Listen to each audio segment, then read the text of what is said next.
মহাত্মা গান্ধী এইটো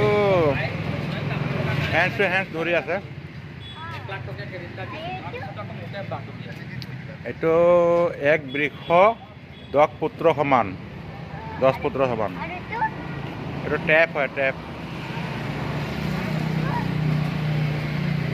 এটা আমাৰ জাতীয় সংগীত অমৰ আপোনাৰ দেশ অমৰ চিকুনি দেশ এনেখন শুৱলা এনেখন মৰমৰ দেশ এজন আমাৰ লক্ষ্মীনাথ বেজবৰুৱা সুসাহিত্যিক বিহু নৃত্য কৈছে বিহু অসমীয়া জাতীয় আয়ুস ৰেখা কনকলতা এইটো বিষ্ণু ৰাভা